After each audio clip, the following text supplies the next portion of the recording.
Comenzamos con este directo sobre los enigmas y la historia de la Navidad. Es un tema que yo creo que por la fecha en la que estamos hoy viene perfecto. Estamos a 25 de diciembre y creo que era una fecha idónea para hacer este live en directo y poder resubirlo después en formato de podcast, pues tanto a YouTube, en Curiosidades y Misterios Podcast, como a través de iVoox, que también lo vamos a subir allí. La diferencia como digo, con otro tipo de podcast es que aquí lo vamos a hacer en directo. Os voy a poder leer a vosotros, vais a poder aportar y posteriormente será resubido. El tema de la Navidad. Bueno, muchas veces hay, sobre todo estos días, me estoy encontrando con multitud de vídeos acerca de la Navidad desde muchos puntos de vista. Desde el punto de vista pagano, desde el punto de vista religioso, desde el punto de vista de los musulmanes, desde los cristianos. Dentro de los cristianos, muchos acerca, por ejemplo, me he encontrado debates acerca de si deberían o no celebrarlo, por ejemplo, los protestantes en este caso, ¿no? Y vamos a ver por qué, ¿no? Porque algunos no están de acuerdo en que se celebre la Navidad o si es o no una fiesta pagana, como aluden muchos. Bueno, como muchos sabéis, existen numerosas diferencias entre los 4 evangelios canónicos, hasta el punto de que solo 2 de ellos nos narran el nacimiento de Jesús. Entre ellos pues son Lucas y Mateo, los 2 que lo narran, con notables diferencias entre ellos.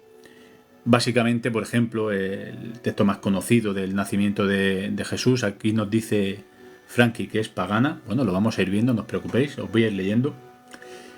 Vamos a leer, por ejemplo, la entrada de Lucas 2, 6 al 7, cómo nos narra el nacimiento. Y dice: mientras se encontraban en Belén, le llegó el tiempo de ser madre, y María dio a luz a su hijo primogénito, lo envolvió en pañales y acostó en el pesebre, porque no había lugar para ellos en el albergue.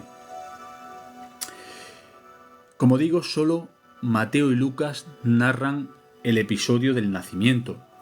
Y hay numerosas contradicciones, ¿no? con el tema. Hay una hipótesis que hay que tener clara, ¿no? O unas referencias que hay que tener claras.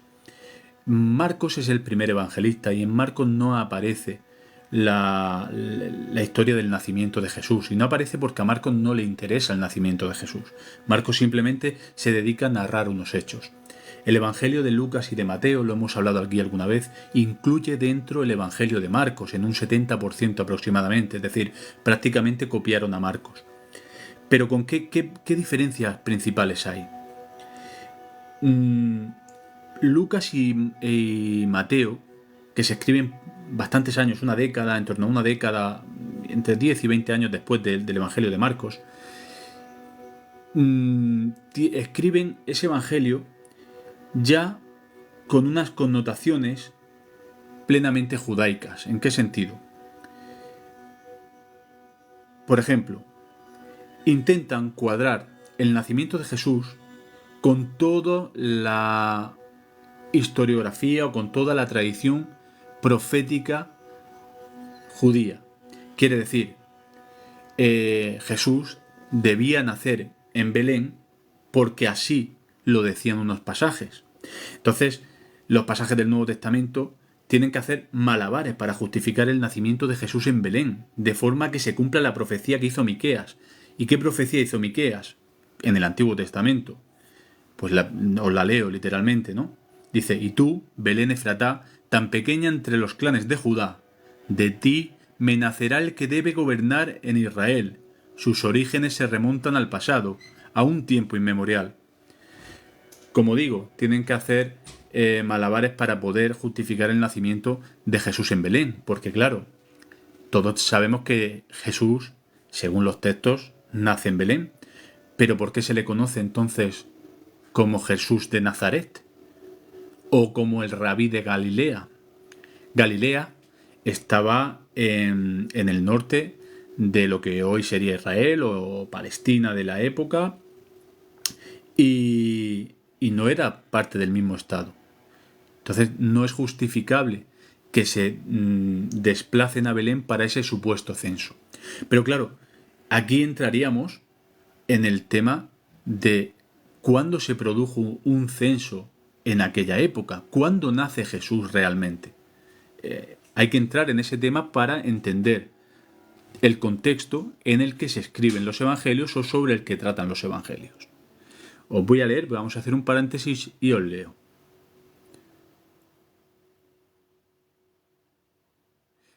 Nos dice por aquí Unai que lo del árbol sí es pagano, pero el nacimiento de Jesús es otra cosa. Correcto. Pregunta Trastito, perdón. ¿Los cristianos hebreos son secta? No, son una religión diferente, parte de un mismo tronco del judaísmo. La importancia, como dice Crusader, de citar que es el primogénito, eso es fundamental porque debía ser el primogénito. Y nacer de la casa en Belén, porque Belén es la tierra natal de David. Y Jesús, o sea, el Mesías debía de nacer de la casa de Judá, de la que era también el rey David.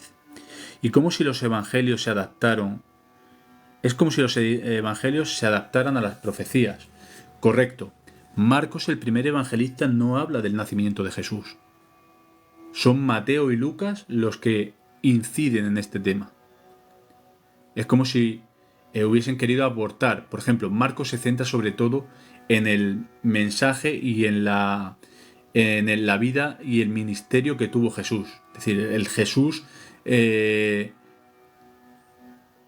nosotros conocemos, ¿no? El Jesús de la pasión y la muerte y la resurrección. Mientras que Lucas y Mateo intentan darle una legitimidad desde el punto de vista judaico.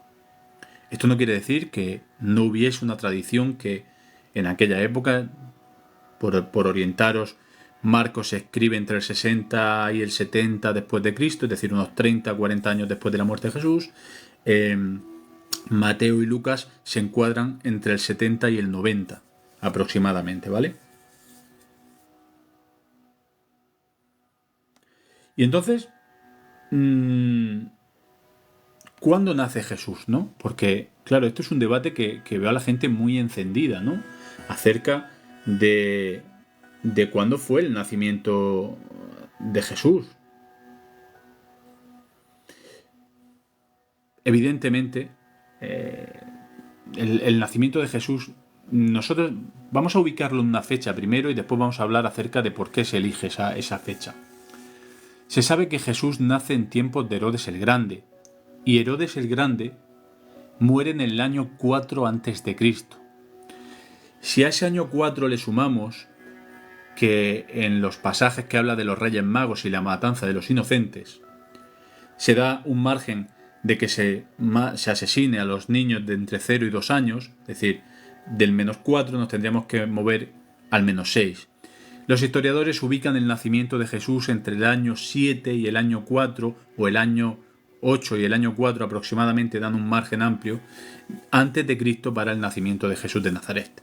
Es decir, por ser claros y un dato muy concreto, Jesús de Nazaret, el Jesús histórico, nace antes de Cristo. Claro, desconocemos el año. Si desconocemos el año de nacimiento, mucho más aún desconocemos la fecha exacta. La fecha exacta, al final, la Navidad como tal y la celebración de la Navidad como tal es muy posterior. Nace la celebración de la Navidad y celebrar el nacimiento de Jesús nace en el año 352 de manos del Papa Julio I. Y lo de celebrarlo el 25 de diciembre era para que coincidiera con una fecha, y aquí sí que hay que darle la razón a algunos que dicen, no, es que es una fiesta pagana. No, para nada, y lo vais a entender enseguida. Se eligió la fecha del 25 de diciembre como para desplazar a otras festividades que habían en el Imperio Romano, como era la fiesta del Natalis Solis Invicti, o nacimiento del Sol Invicto, y ahora veréis la asociación que podemos hacer, o la del dios romano Apolo, ¿no? Y las Saturnalias también. El cristianismo lo que hace en muchas ocasiones, y lo hemos visto desde la primera época, es decir, con el propio nacimiento de Jesús, lo estamos viendo, ¿no? Que se ubica en una celebración pagana que acaba ocupando ese lugar, pero lo hace también a lo largo de la historia. Habéis visto en numerosos lugares que tendréis seguramente cerca de vuestras casas, de que en una cueva se encontró una virgen que apareció allí, pero esa cueva precisamente anteriormente tenía un culto pagano, ¿no? Se superpone el culto cristiano por encima del culto pagano. En el caso del Natalis Solis Invicti además tenía una connotación superior, es decir, se elige esa fecha porque, fijaos, el nacimiento del sol invicto, es decir, aprovechan la fecha del solsticio de invierno, que como sabéis es en el 21, es el 21 de diciembre, pero bueno, es en torno al 24, el 25 cuando empieza a notarse un poco. Y claro, era para que los paganos entendieran que el nacimiento de Cristo era el nacimiento del sol invicto, aquel que traía la luz sobre las tinieblas, y el elegir esa fecha concretamente, el 21 en el caso del solsticio de invierno, ¿no? que es cuando el sol empieza a ganar minutos a la oscuridad, y con eso querían pues hacer esa analogía a que el nacimiento de Jesús era el nacimiento del sol y de la luz para el mundo, ¿no? Y por eso se elige esa fecha. No se elige esa fecha porque Jesús naciera un 25 de diciembre. Evidentemente, como los textos narran, dice el texto que el ganado dormía al raso, y eso es imposible el 25 de diciembre en la tierra de Judea, porque morirían congelados. Por lo tanto, no pudo nacer en esa fecha. Se elige esa fecha pues, por las connotaciones y el simbolismo que hay alrededor de ese evento. Os leo. Posiblemente, dice Crusader, posiblemente nace en el año 6 a.C. El año 0 no existe y se cuenta desde 0, perfecto. También tiene que ver con el calendario gregoriano, efectivamente, con un calendario gregoriano que bueno, que es muy posterior, pero lo que es la cuenta exactamente, la cuenta se le encargó, si no recuerdo, allá por el siglo VI a un monje que estableciera cuándo pudo nacer Jesús. Siempre ha habido debate, ¿no? Acerca de, como os comentaba antes, ¿no? De ese desplazamiento de la Sagrada Familia, ¿no? De la Virgen María y de San José o José, desde Nazaret en Galilea hasta Belén en Judea, que no tiene mucho sentido, ¿no? Y la gente ha intentado ubicar ese censo, pero el único censo del que tenemos constancia es el famoso censo de Quirino, y el censo de Quirino se hace bastantes años después, no recuerdo bien la fecha, pero en torno al año 9, es decir, no cuadra con ese censo. Por otra parte, no tiene sentido que alguien se desplace desde Galilea, que era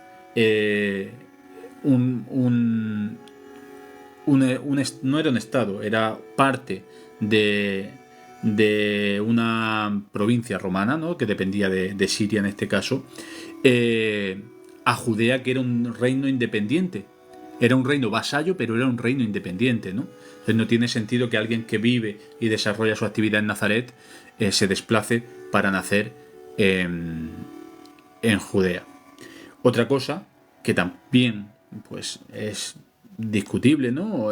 O que nos puede dar pistas de que no fue en diciembre, para hacer ese traslado desde Nazaret hasta Judea, hasta Belén, para que, como digo, para que coincida con todas las profecías que habían habido en el Antiguo Testamento acerca de cómo debía ser el nacimiento del Mesías.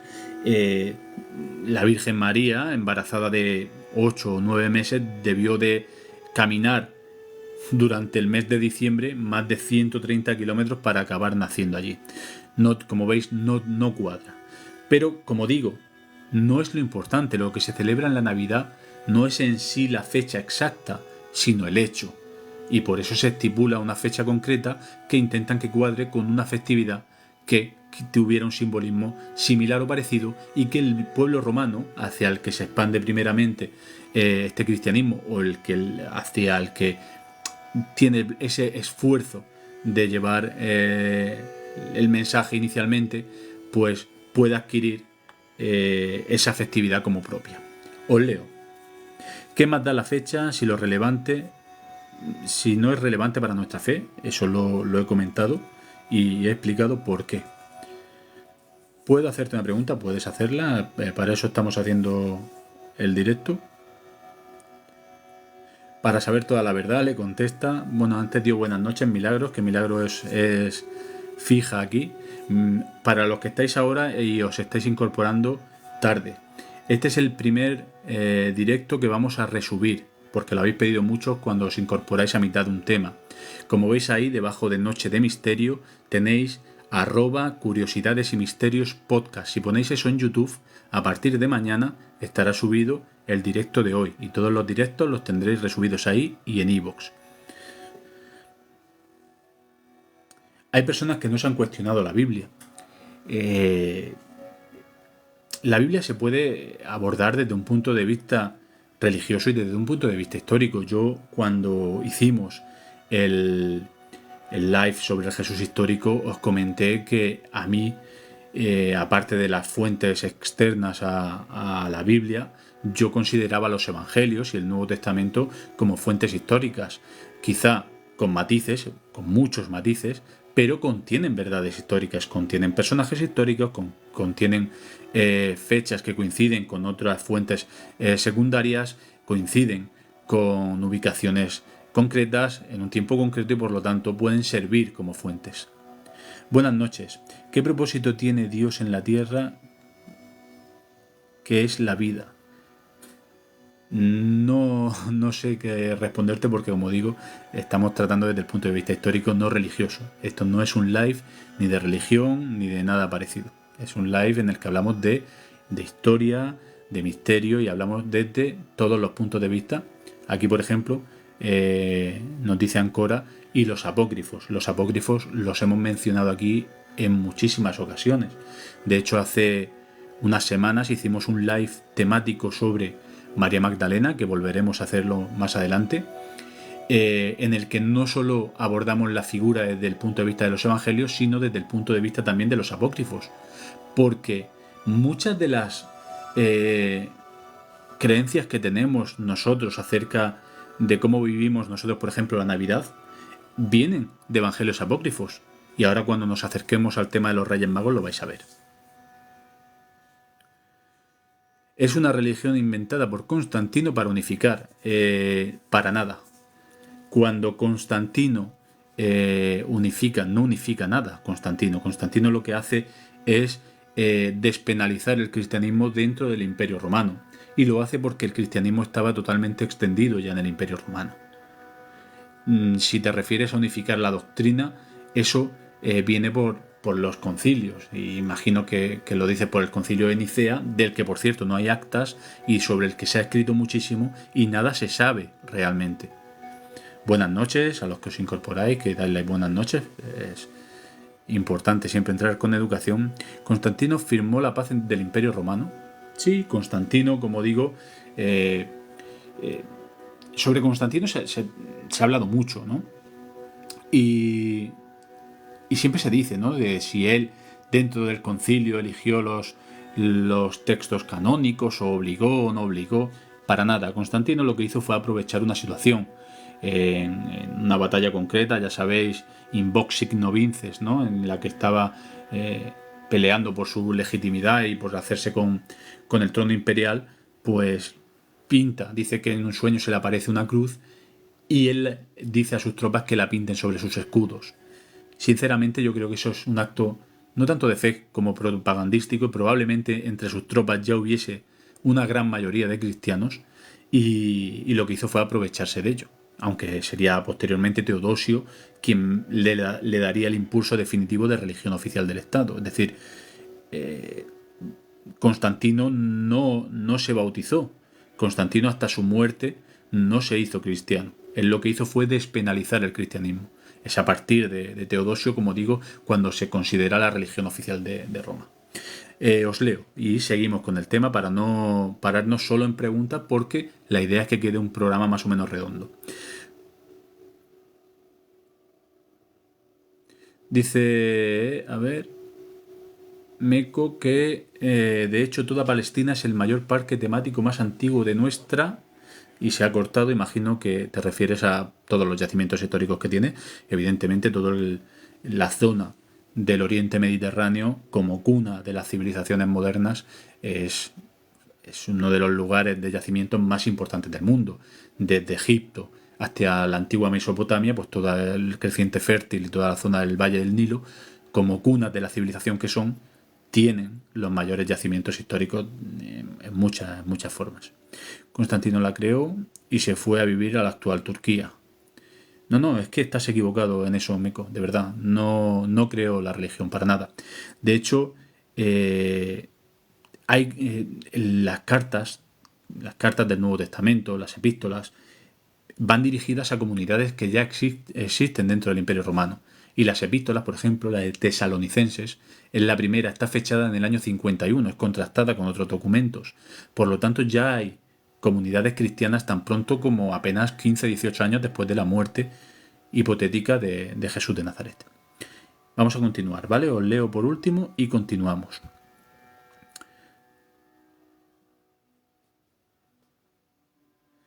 Bueno, aquí hay una discusión acerca de si han estado o no ahí. Imagino que habla con otro del chat.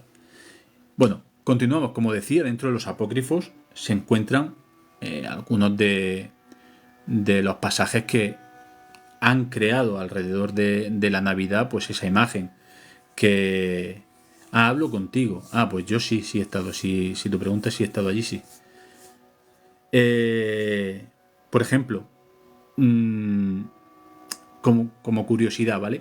La imagen que tenemos de la mula y el buey en el Belén, ¿no? Que solemos hacer aquí en España tradicionalmente, por ejemplo, viene de un evangelio apócrifo, del pseudo Mateo, y a su vez este intenta replicar un pasaje de Isaías 1.3 que dice algo así. Dice: el buey conoce a su dueño y el asno el pesebre de su señor. Israel no entiende, mi pueblo no tiene conocimiento. Eso, como digo, dentro de los apócrifos, pues hay una referencia a una parte de los textos de Isaías. La profecía de Isaías, como dice por aquí, perfecto. Los judíos solo creen en la Torá y el Pentateuco.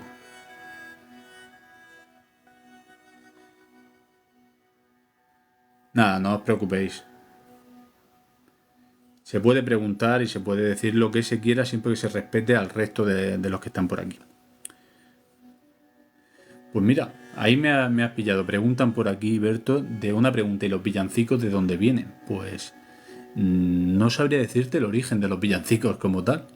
Probablemente sean canciones populares que intentaban transmitir pues algunos pasajes. Ya sabéis que sobre todo a partir de la Edad Media, ¿no? En la Alta Edad Media, la mayoría de la gente no sabía leer, y por eso en el románico, incluso en el gótico, todas las fachadas y todas las pinturas que hay en el interior de las iglesias pues replican escenas bíblicas. Esto sucede probablemente con canciones populares que acabarían haciéndose villancicos, ¿no? En referencia siempre a la Navidad. Muchas gracias por esa rosa. Bueno, como digo, por centrar un poco el tema, hemos dicho que Jesús probablemente nacería entre el 7 y el 4 a.C., porque Herodes el Grande, bajo el reinado del que nos hablan los evangelios, que nace Jesús, muere en el 4 a.C., por lo tanto Jesús tiene que nacer antes de esa fecha.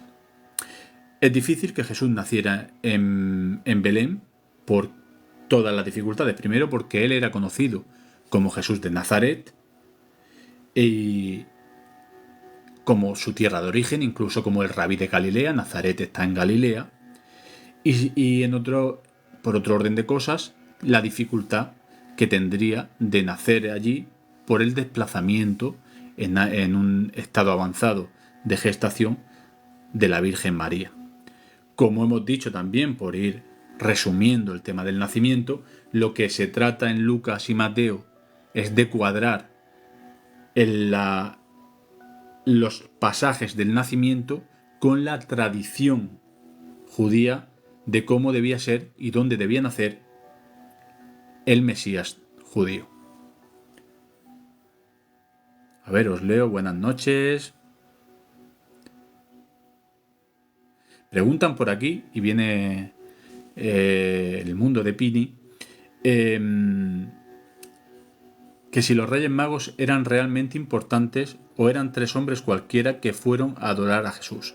Lo vamos a ver ahora porque es el siguiente tema que vamos a avanzar. Hemos dicho que hablábamos de la Navidad, estábamos haciendo un resumen de los pasajes. Jesús nace entre el 4 y el 7, la dificultad de que nazca en Belén y cómo cuadrarlo para que coincida con las profecías y cómo se utilizó la fecha del Natalis Solis Invicti, es decir, el nacimiento del Sol Invicto, para, como una alegoría, ¿no? Una fiesta a sustituir en el Imperio Romano con el nacimiento de Jesús, que esto sucede, como hemos dicho, pues en el año 351, bajo el pontificado de Julio I. Hasta aquí todo el cuadrado. Preguntad también por aquí, he visto, a ver, le doy un poco para atrás, ¿Jesús nació de verdad en un pesebre? Bueno, no exactamente lo dice así. Creo que tengo por aquí el pasaje, a ver si lo tengo por aquí, aunque lo vamos a ver ahora en el... cuando hablemos sobre los Reyes Magos.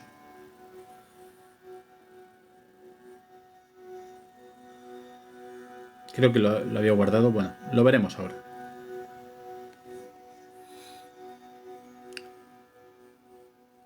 Eran astrónomos, físicos, gente importante. Bueno, las canciones navideñas, como conoce, tienen un origen del Renacimiento. Y ahí nos ilustra un poco Crusader acerca del origen de los villancicos que habíais preguntado. Los hijos de David brindan por el fallecimiento de niños. Esto no entiendo muy bien qué quiere decir. Eran 4 los Reyes Magos, esto lo veremos ahora, dice Ártico. Bueno, pues vamos a empezar con el tema de los Reyes Magos.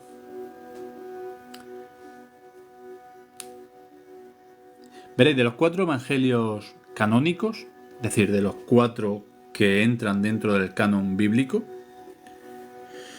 el único que hace referencia al episodio de los Reyes Magos es el Evangelio de Mateo. Aunque, como os avanzaba, el texto es muy distinto a lo que tradicionalmente nos ha llegado o lo que nosotros normalmente conocemos, ¿no? Antes de entrar en los simbolismos, incógnitas y enigmas tras el episodio, vamos a acercarnos al texto original, ¿vale? Para que veáis qué es lo que nos pone exactamente el Evangelio que habla sobre los Reyes Magos, ¿vale? Os leo... No sé qué he hecho, he tocado algo. Espero que no se corte. Bueno, voy a leeros, como digo, el único pasaje que nos habla acerca de los Reyes Magos, ¿no? A ver, lo tengo por aquí. Venga, lo leo entero y ahora pasamos.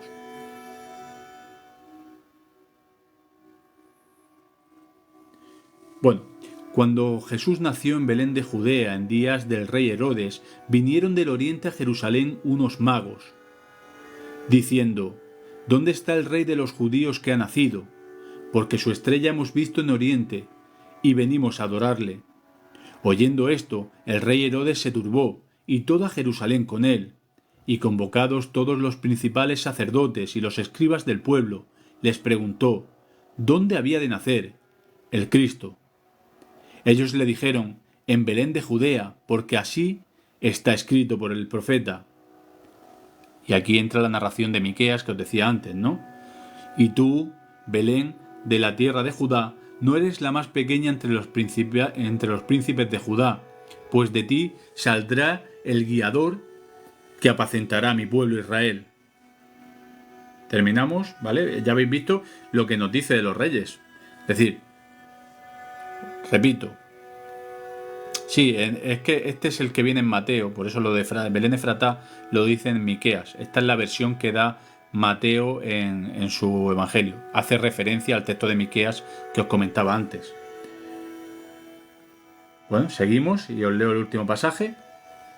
Entonces Herodes, llamando en secreto a los magos, indagó de ellos diligentemente el tiempo de la aparición de la estrella, y enviándolos a Belén, dijo: Id allá y averiguadla con diligencia acerca del niño, y cuando le halléis, hacédmelo saber, para que yo también vaya y le adore.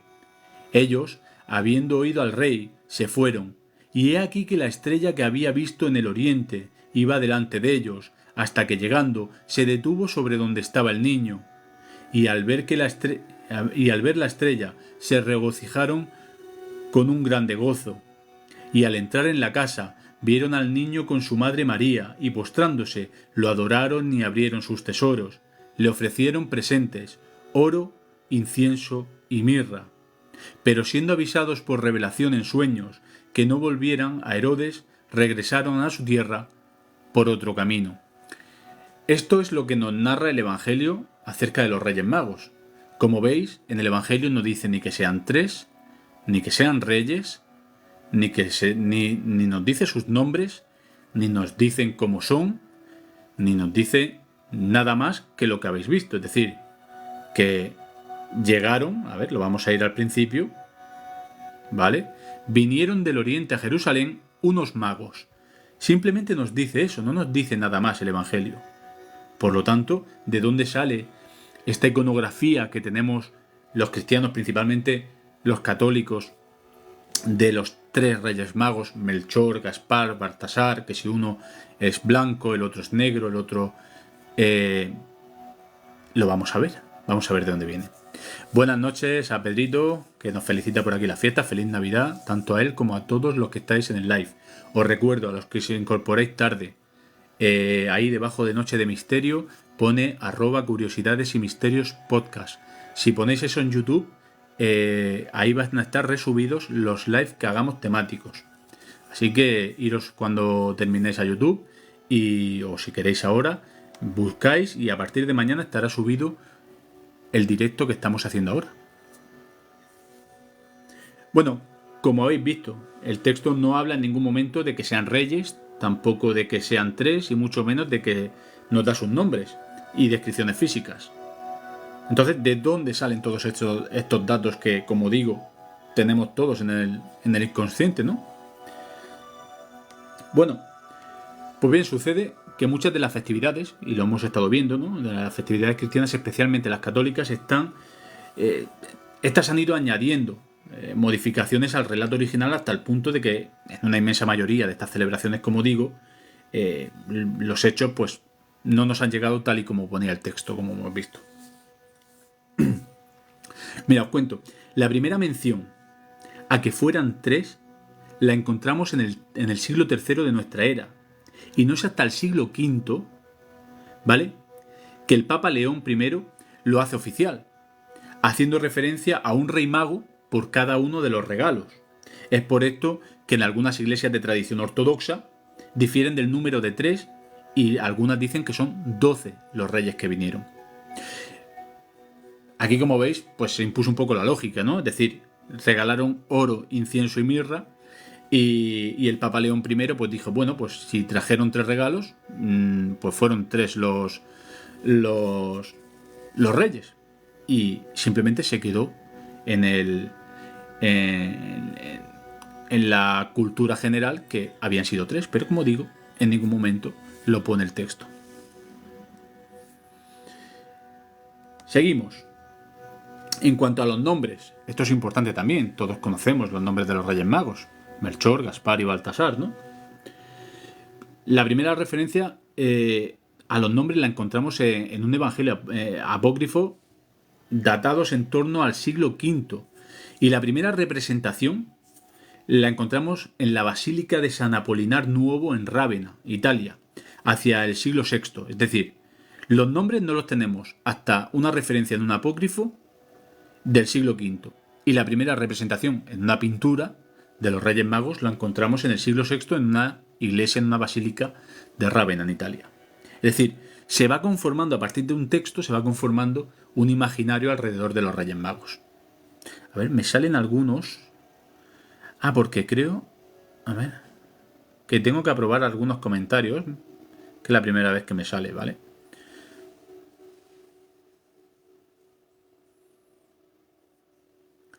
Efectivamente, lo importante es el nacimiento de Jesús, como indican por aquí, que lo hemos tratado hace 10 minutos. Ahora estamos con el tema de los Reyes Magos. Bueno, ya hemos visto cómo se van añadiendo cosas. El texto no habla de reyes, el texto no da nombres, el texto no da número, y sin embargo acaban apareciendo.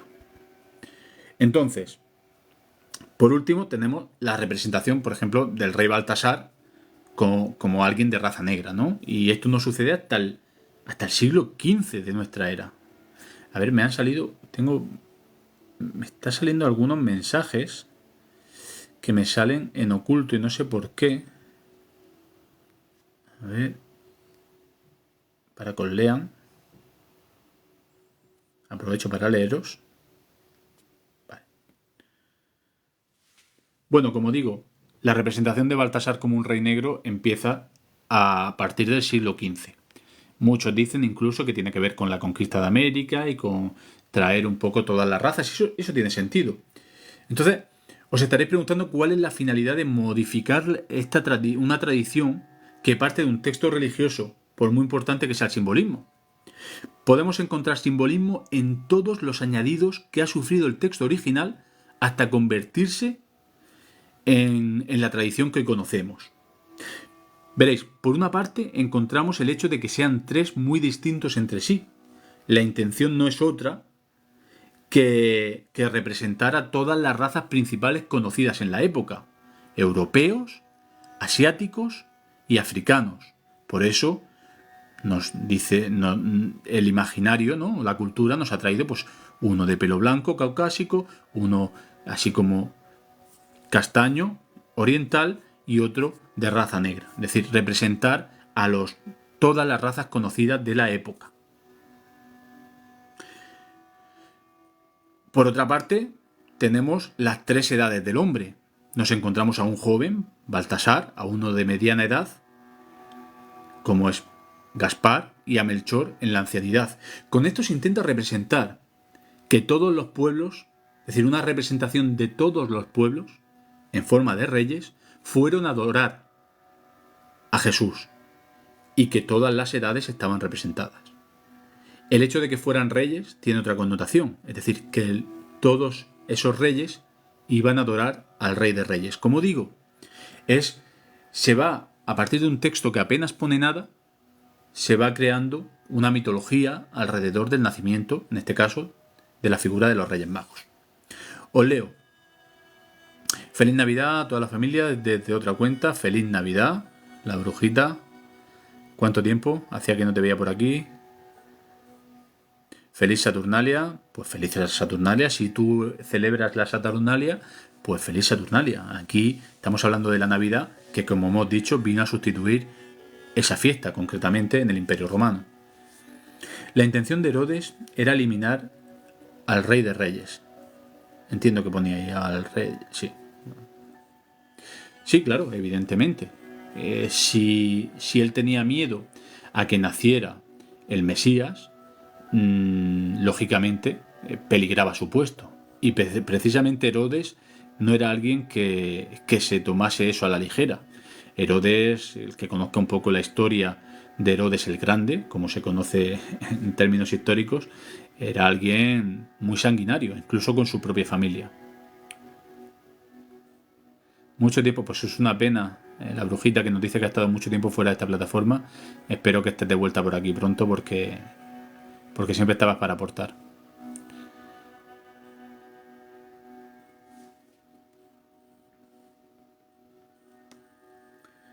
Bueno, continuamos. También hay simbolismo, hemos visto que había simbolismo en el hecho de que fueran tres, en el que cada uno fuera de una raza distinta, en que cada uno fuera de una edad distinta. Pero el simbolismo, como digo, están cargados también los regalos que todos otorgan a Jesús. Aunque hay que decir en favor de esto que al menos los regalos sí que aparecen en el Evangelio original. Os pongo un ejemplo. El oro como símbolo de su naturaleza real. Por otra parte encontramos el incienso como símbolo de su naturaleza divina. El incienso se utilizaba para las ceremonias. Y por último tenemos la mirra, que se usaba en los embalsamamientos para la creación de óleos, como su naturaleza mortal. Es decir, en los 3 regalos están simbolizados, como digo, que estos 3 regalos sí que existen, su naturaleza divina, su naturaleza real y su naturaleza mortal. Otra vez, el simbolismo viene a arropar toda la idea acerca de el mito o parte de historia, ¿no? de estos 3 reyes magos, que en ningún momento no dicen que sean reyes ni que sean 3. También, si queréis, podemos hablar de la procedencia de estos supuestos reyes magos. Tradicionalmente, la economía que nos ha llegado nos lega una indumentaria de estilo persa, ¿no? La iconografía de estilo persa, haciendo alusión claramente a la procedencia de Oriente, pero existe también un consenso más o menos generalizado en que la inmensa mayoría de importaciones de incienso y mirra en épocas de Jesús procedían del sur de la península arábica, concretamente de lo que hoy más o menos es Yemen, ¿no? Es decir, que si hacemos un poco caso a los regalos que nos dicen, pues lo más probable es que el incienso y la mirra vinieran del sur de la península arábica, y el oro por su parte pues venía a través de Egipto, pues vía Nilo o vía Mar Rojo. Así que probablemente, si esto fue así, estos regalos vinieron, pues lo más plausible, como se suele decir en historia, pues es que vinieran de ese cuerno de África. Os leo, ¿vale?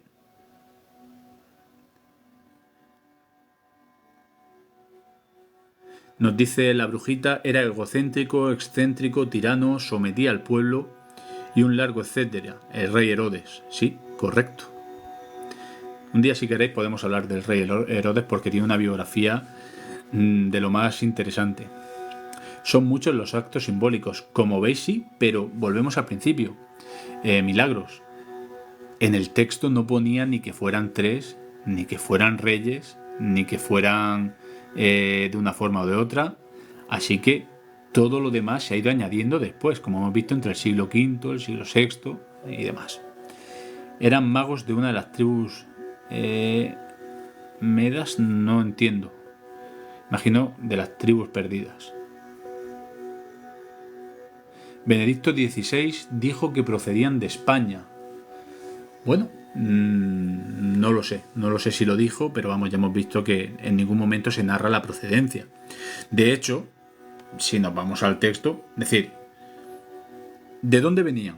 No podemos saberlo, y aquí nace otro de los enigmas alrededor de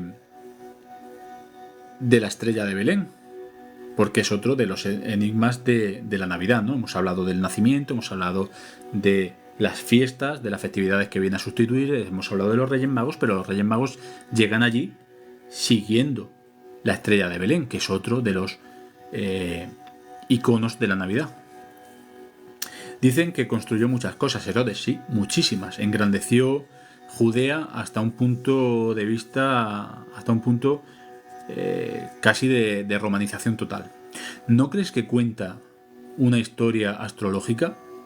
Hay teorías acerca de eso.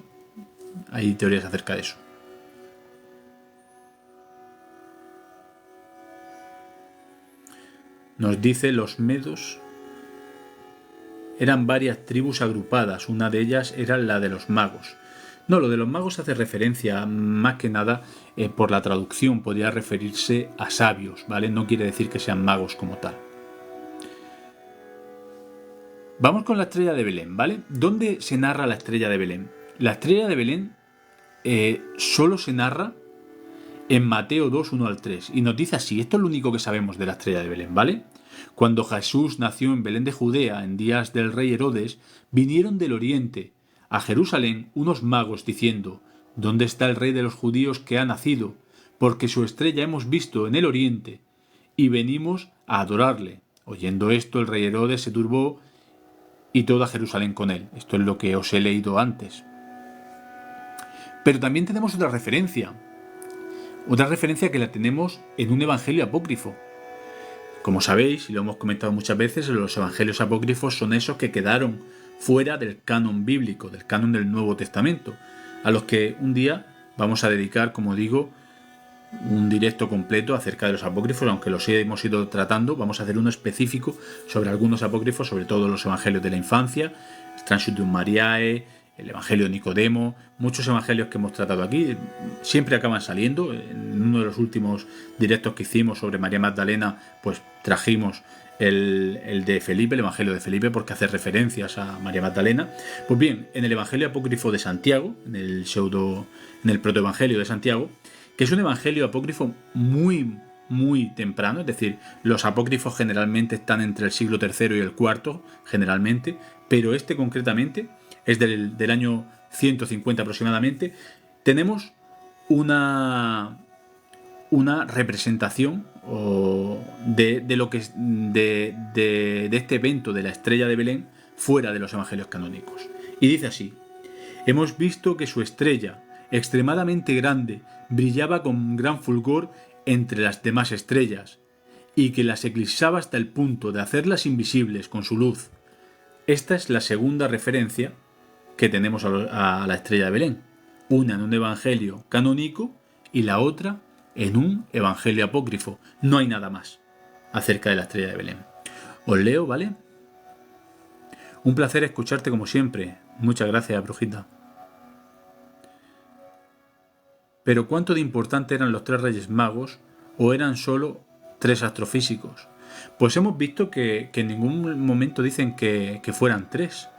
Y la importancia, el simbolismo que hay detrás, el simbolismo de que reyes, narra magos, pero al final la tradición cultural nos ha traído reyes, ¿no? Vengan a adorar al que ha de ser el rey de reyes. El simbolismo está en que sean tres, uno de cada una de las razas conocidas hasta entonces. El simbolismo está en los tres regalos que le traen, que simbolizan realeza, sacralidad y mortalidad. Al final, la narrativa alrededor es envolver a la figura del Jesús histórico y hacerla encuadrar con el Mesías que venía anunciado en el Antiguo Testamento, básicamente. Dicen por aquí el libro de Enoc, que no tiene nada que ver. El libro de Enoc es un apócrifo del Antiguo Testamento. Lo podemos tratar un día si queréis también, porque del libro de Enoc nacen muchos de los mitos acerca del diablo que conocemos hoy día, o que nos ha llegado culturalmente, ¿no? Es un libro muy interesante. A ver, decía por aquí, Baltasar probablemente provenía de Babilonia. Aparece en lo profetizado por Daniel. Los nombres, como hemos visto, Crusader de Baltasar concretamente, pero de los tres reyes magos aparecen en el siglo V en un apócrifo, es decir, podría estar profetizado pero no con el nombre. Puede estar escrito de muchas maneras.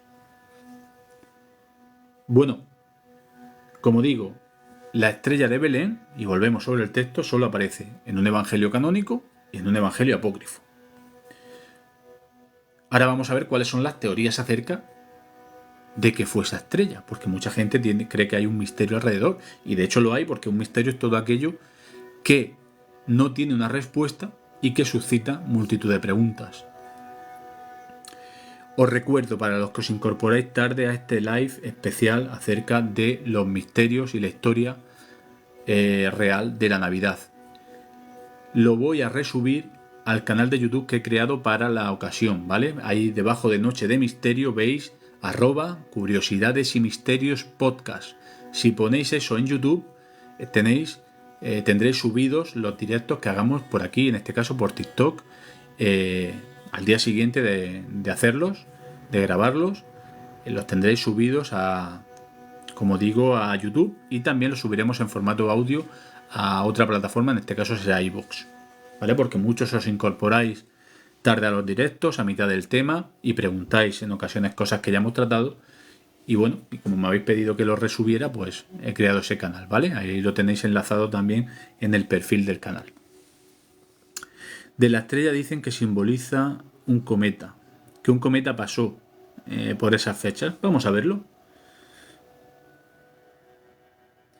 Mira, las teorías más comunes acerca de la estrella de Belén son la teoría que lanzó Johannes Kepler en torno al siglo, no sé, recuerdo si fue el siglo XVII, de la alineación de Júpiter y Saturno, que sucede en torno al año 7 a.C.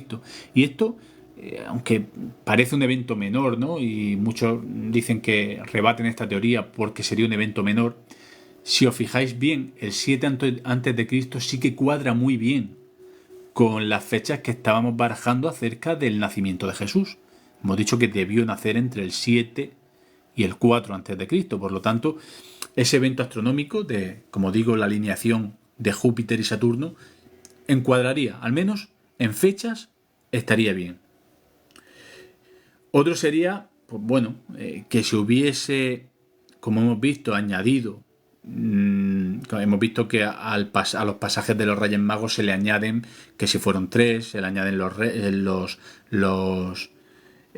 nombres, se le añaden incluso, como digo, la raza de cada uno de ellos. Pues muchos han querido ver en el evento de la estrella de Belén, pues que se quiso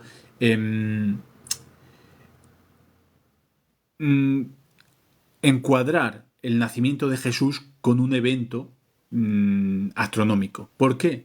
Pues porque grandes personajes de la historia, Alejandro Magno, el propio emperador Augusto, nacieron bajo el signo de una estrella o de un evento estelar.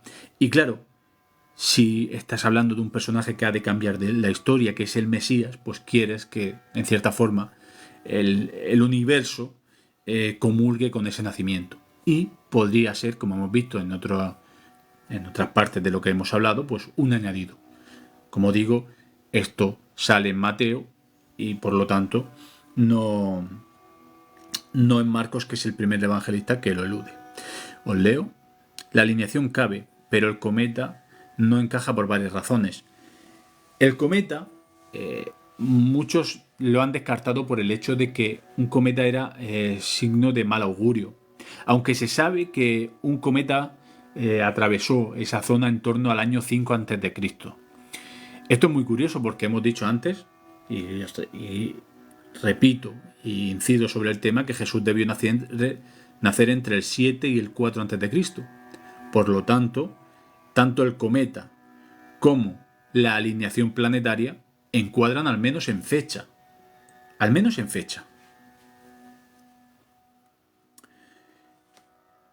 No sé qué opináis vosotros. Por aquí dice El Mundo de Pini, dice que muy interesante. Muchas gracias, para eso lo hacemos.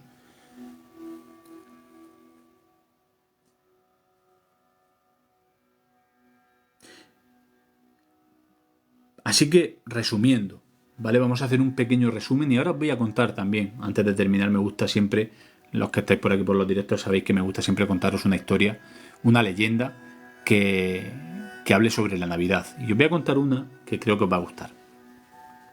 Vamos a hacer un pequeño resumen para los que se hayan incorporado después o para los que lleguéis ahora y por sintetizarlo un poco. La Navidad, como hemos visto, solo aparece en 2 de los evangelios, no la Navidad, sino los pasajes del nacimiento, solo aparecen en 2 de los evangelios, en Lucas y en Mateo. No aparece en Marcos, que es el primer evangelista. La Navidad como tal, la festividad de la Navidad nace en el año 351 y la ubican en esta fecha, en el 25 de diciembre, para sustituir o para intentar que cuadre con la festividad del Natalis Solis Invicti romano o la Saturnalia. Como siempre, esto para hacer referencia a un simbolismo, es decir, el solsticio de invierno, que coincide con esta fecha aproximadamente, es cuando el sol comienza a ganarle la partida a la oscuridad. Por lo tanto, hay una clara alegoría al nacimiento de la luz para el mundo. Y por eso se encuadra en esa fecha. Aparte de que se aprovecha que esa expansión hacia el Imperio Romano no haga que desaparezcan fiestas propias, sustituyéndolas por otras. El sincretismo del que os hablaba antes acerca de que se superpone el culto cristiano a cultos anteriores, que por ejemplo pasa en cuevas, en grutas, donde se encuentra una imagen y surge una iglesia, una ermita y demás. Buenas noches. Todavía hay gente que se incorpora ahora. Para los que os incorporáis tarde, repito, debajo de Noche de Misterio pone @curiosidades y misterios podcast. Ese es el canal de YouTube que he creado para resubir estos directos, por si llegáis tarde. Volvemos al principio. ¿Cuál es la fecha para saber por qué se celebra? Es decir, en el 351 se empieza a celebrar el nacimiento de Jesús, pero no se sabe cuándo nace Jesús. ¿Cuándo nace? Es otra pregunta interesante que como hemos visto, puesto que Jesús nace en tiempos de Herodes el Grande y Herodes muere en el 4 a.C., Jesús de Nazaret no pudo nacer antes del 4 a.C. Por lo tanto, los historiadores barajan entre el 7 y el 4 a.C. Pero como digo, la Navidad, la importancia no es la fecha exacta, sino la celebración. Y después, como hemos visto, los evangelistas, Mateo y Lucas, intentan encuadrar al Jesús histórico, probablemente, dentro de la tradición profética judía y que su nacimiento coincida con todo lo que se había profetizado en el Antiguo Testamento. Debe de nacer en Judea, en Belén, de la casa de David. Y por eso ese desplazamiento, ese supuesto peregrinar de Nazaret a Belén para ese supuesto censo, que como hemos visto no se conoce ningún censo hasta el censo de Quirino en el año 9 después de Cristo, y por lo tanto es complicado o es poco plausible que el Jesús histórico del que estamos hablando hoy, del Jesús del que celebramos su nacimiento, para unos el Mesías, para otros un personaje histórico, el más importante de la historia sin lugar a dudas, es poco probable que naciera en Belén. Tanto por eso como porque a él desde siempre se le conoce como el Jesús de Nazaret o el Rabí de Galilea, que Nazaret, como hemos dicho, está en Galilea. Eso es un resumen aproximado de lo que hemos estado viendo acerca de la Navidad. No sé si tenéis alguna pregunta antes de contaros esta leyenda de la Navidad. Yeshua nació en no sé qué es eso, Talía. ¿Y de dónde sale? Estoy al día. Vale, perfecto. Hasta mañana. Dice Crusader que hay que aplicar la lógica.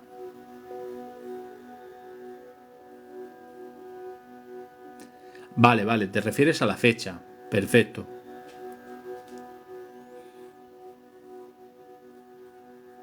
Bueno, ya hemos dicho que la fecha es poco probable que fuera en invierno y hemos dado el razonamiento de por qué no pudo ser en invierno. No hay una fecha exacta, no se sabe. Hay quien ha querido ubicarlo en torno a abril y mayo, pero no hay ni una sola referencia que nos pueda acercar a eso. Quizá si ubicamos el año de nacimiento exacto, el año de la muerte aproximado, y de ahí sacamos la fecha de la Pascua judía, quizás se pueda más o menos acercar una fecha, pero como digo, no hay una fecha que pueda considerarse ni exacta ni siquiera aproximada.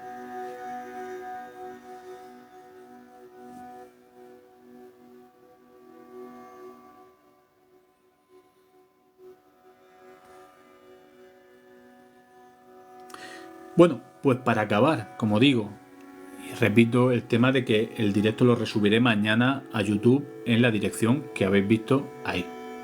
Sí, hombre, la Biblia dice que estaban los pastores con las ovejas. Leoncio, eso lo hemos comentado antes.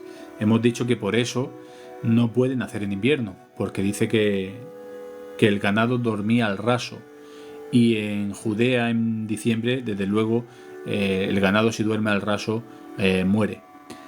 Dice que acaba de llegar, por eso incido, de que como aquí lo hacemos en directo,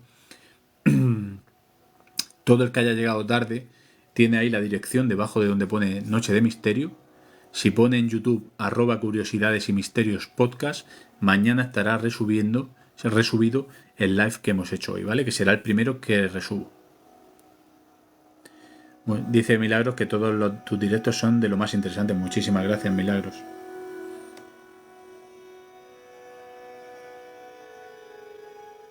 Bueno, pues para terminar sobre la Navidad, voy a leeros una leyenda que se ubica en el periodo de Navidad. Como sabéis, uno de los temas principales de divulgación tanto de esta cuenta como de mi canal principal de YouTube, de todo el contenido que creo en redes sociales, pues es la temática de templarios. Y hay una leyenda templaria en Galicia, en San Miguel de Bréamo, que creo que es muy interesante y que se desarrolla, como digo, en la noche del 24 de diciembre, y creo que os va a gustar. Es que Jesús era cristiano, no católico. O sea, perdón, es que Jesús era judío, no era católico, nos dice por aquí Talía. Sí, claro, Jesús era judío, no era católico, eso es evidente. Nos dice por aquí también, que no sé por qué sale oculto, voy a leerlo. Dice que la Navidad es la celebración del nacimiento del dios Horus. También hay mucho sincretismo y muchas connotaciones, sobre todo en la iconografía del antiguo Egipto con la iconografía del cristianismo primitivo, sobre todo a partir del siglo IV, V, VI. Y sí, el nacimiento de Horus, que tiene muchas referencias con Isis y demás, pues como un culto solar normalmente coincidía también con el solsticio de invierno, es decir, cuando el sol empieza a ganar horas de luz a la noche, y hoy se ubicaban en el mismo periodo de tiempo.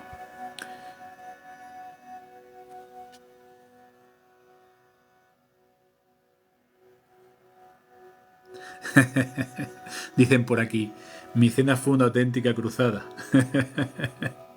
Muy interesante. Yo creo que hay muchas cruzadas en las cenas de Navidad.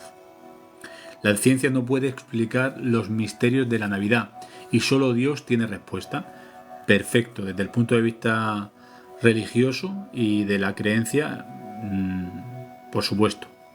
Jesús era judío, pero con él nació el cristianismo, por supuesto, queda claro.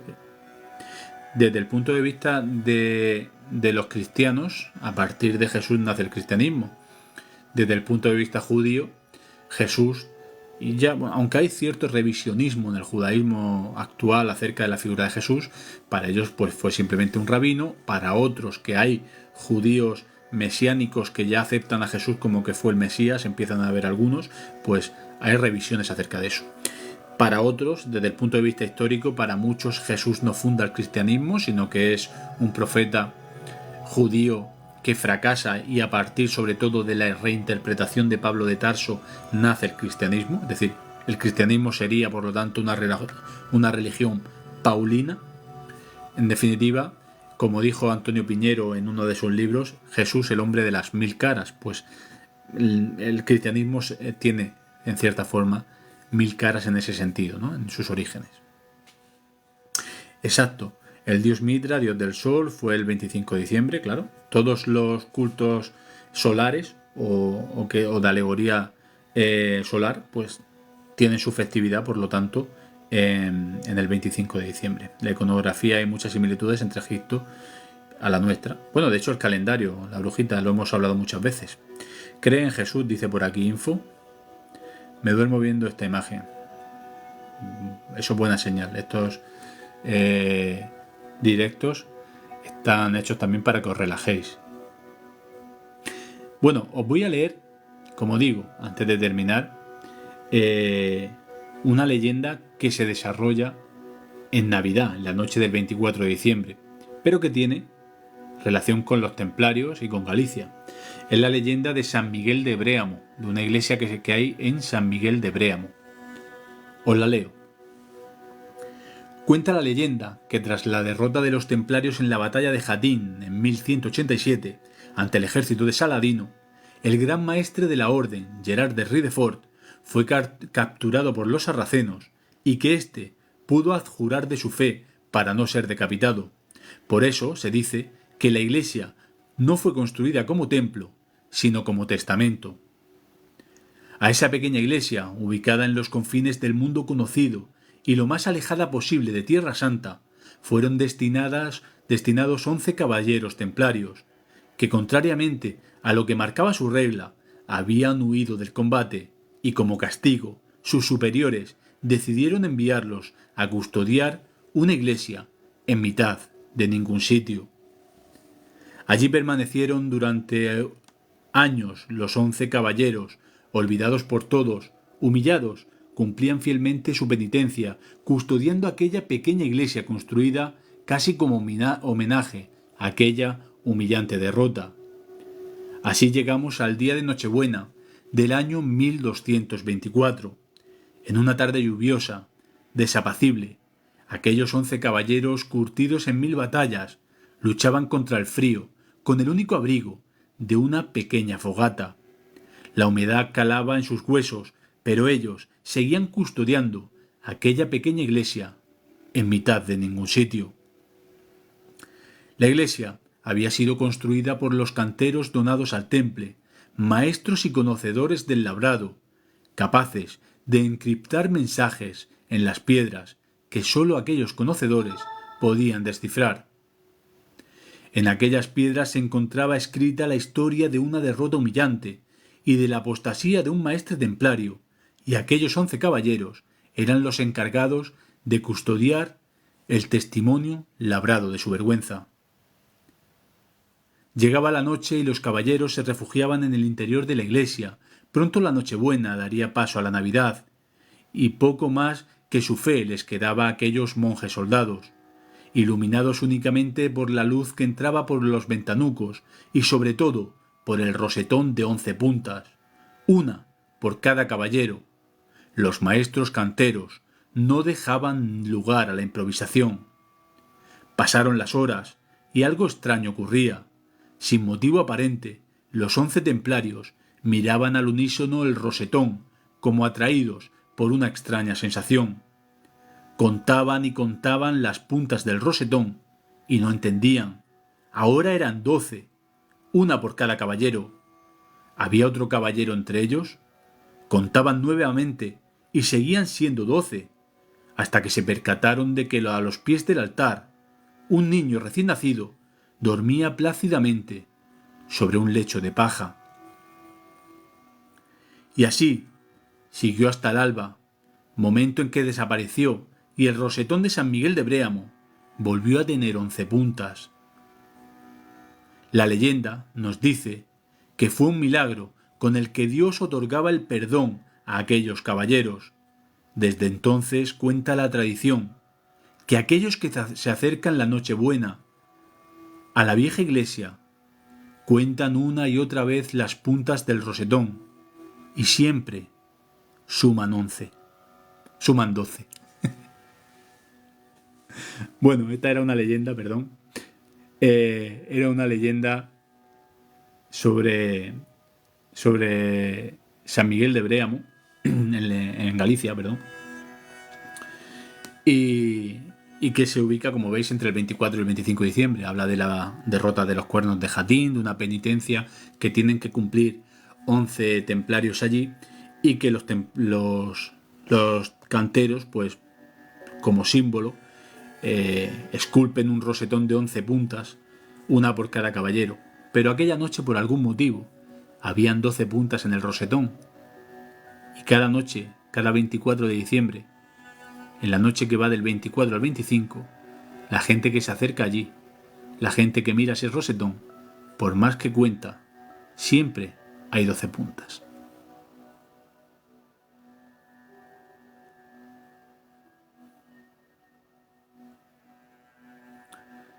Os leo.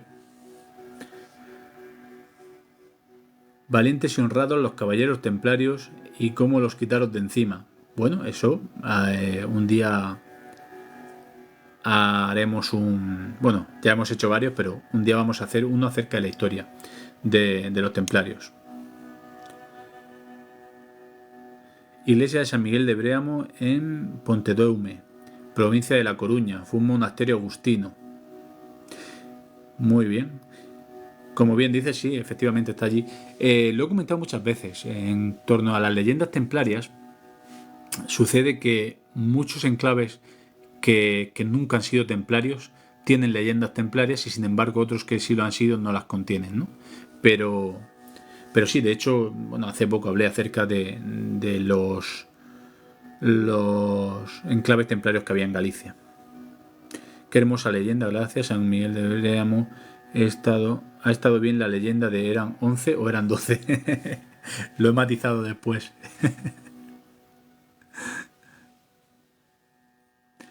Dice la brujita: besos a toda tu hermosa familia, feliz Navidad, mi niño. Feliz Navidad, la brujita. Un abrazo. Bueno, esta leyenda la tengo en forma de documental en mi canal de YouTube, en un reportaje que dediqué a las leyendas templarias de Galicia. Pues una de ellas es esta. Os la podría haber puesto directamente de ahí, pero bueno, os la narro así. Y creo que viene muy al cuento por la noche en la que se celebra, que como hemos dicho, era del 24 al 25. Dice Áncora: muchas felicidades por el programa, feliz y santa Navidad, boas noites. Pues boas noites y muchas gracias. Y feliz Navidad para todos. Ahora somos 127 en directo. Para los que habéis llegado tarde, hemos hecho un especial Navidad. Debajo de Noche de Misterio tenéis la dirección de YouTube donde vamos a resubir el programa. @curiosidades y misterios podcast. Si ponéis eso en YouTube, mañana tendréis resubido el directo.